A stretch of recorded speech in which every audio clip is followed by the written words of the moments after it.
halin da ake ciki yanzu wato muna da babban matsala kuma zan iya cewa da kai wannan hali a yanzu haka dai gaskiya ba shi da kyau kuma abin tsoro ne domin babban abin da aka dogara da shi a wajen shawo kan wannan al'amari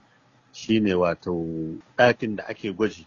To wannan ɗakin da ake gwaji kwana 5 ko 6 baya aiki. Kayan kuma da ma ake ɗauka a kai Abuja su ɗin ma sun yi ƙaranci kuma ba kaya ne wanda gwamnati za ta je kasuwa ta saya ba.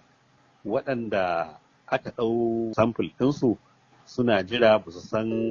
me matsayinsu ba. Za su ci gaba da hulɗa da mutane.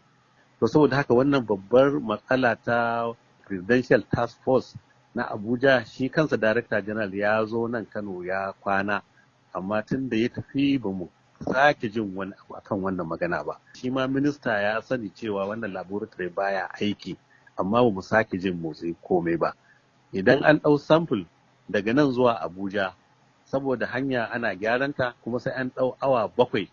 kafin a je Abuja. To wani abin haushi ma shine kwalaben ma da za a sa wannan maganin wato babu su isassu kuma ba za ka iya sawa a wani guri ba in ba a cikin irin waɗannan kwalabe ba. To saboda haka a gaskiya akwai babbar matsala tuni da abin nan ya fara muke cewa Kano muna bukatar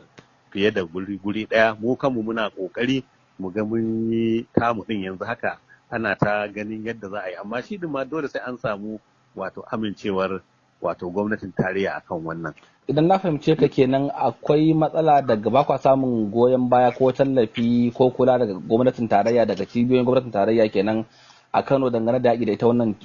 cuta ta coronavirus. A gaskiya ba ma samun wato abin da ya kamata tunda yake waɗannan abubuwa inda kama a ce mu a hannunmu yake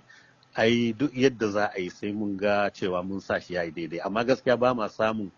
taimako da ma haɗin kai da shi wannan task force na gwamnatin tarayya. Ban sani ba wataƙila ko gwamna ka nemi magana da shugaban ƙasa ka kai masa kukanka da ƙorafinka kan wannan matsala? To na yi magana da sakataren gwamnati na yi magana da kuma mataimakin shugaban ƙasa da kuma waɗansu mukarrabai na kamar shi minista na kiwon lafiya duka waɗanda na yi magana da su.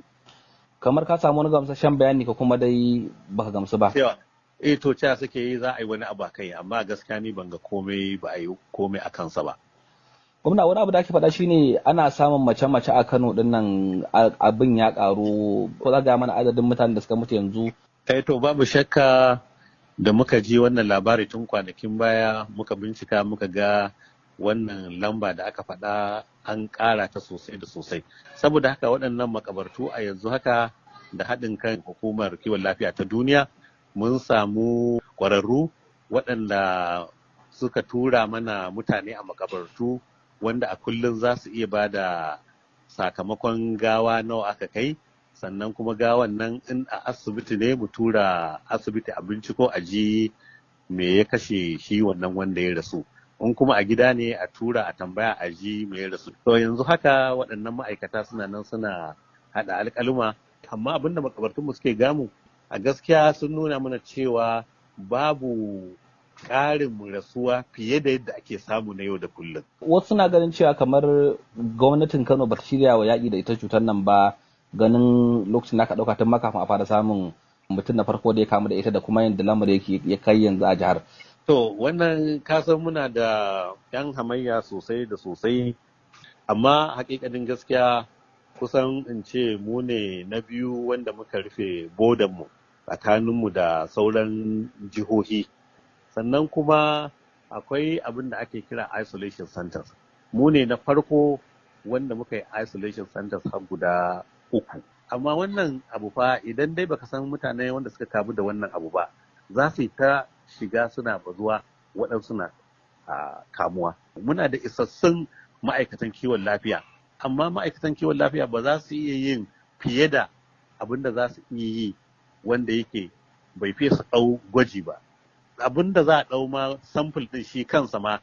ya ƙare a wani lokaci aka daɗe ba a kawo ba kuma wannan ba abu ne wanda za ka je ka saya a kasuwa ba dole sai daga wannan kwamiti na gwamnatin tarayya su ne za su ba da wato waɗannan kayan gwaji na ma ɗaukar samfur ɗin ma tukuna.